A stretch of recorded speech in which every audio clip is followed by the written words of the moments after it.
Today is International Day for the Elimination of Violence Against Women.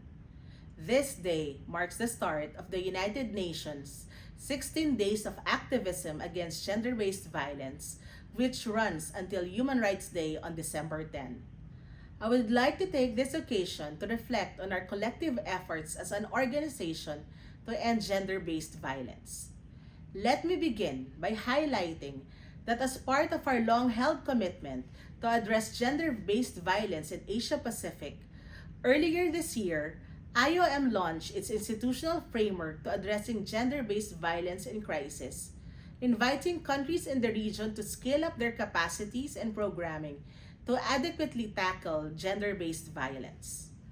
As a result, our missions in the region have been taking measures to address gender-based violence in their operations. Let me give you just a few examples. In Timor-Leste, IOM has rolled out the institutional framework and developed an action plan to ensure that addressing gender-based violence is integrated across its programs. This is a very welcome development.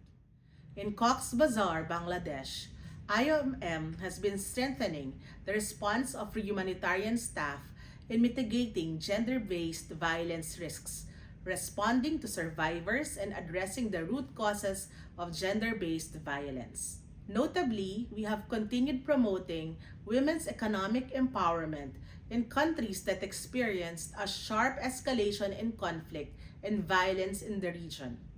For example, in Afghanistan, we continue to support women-led small and medium-sized businesses and to ensure that women and girls continue to be able to access critical health services. Not that we need any reminder, but the recently ended COP27 has further reinforced the fact that the Asia-Pacific region is one of the most vulnerable regions to climate change, and migration trends have been on the rise, with women accounting for about half of the migrant population. The consequences of climate change have highlighted the gender effects on migration patterns. We have seen migrant women facing a loss of livelihoods, forced to return to their countries of origin, become trapped along dangerous routes while exposed to gender-based violence.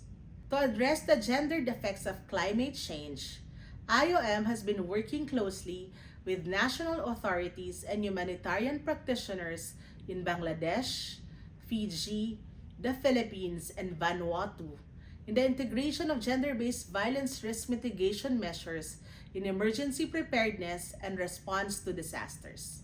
Let me conclude by reiterating that we will continue to stand firmly with our partners in calling for an end to gender-based violence.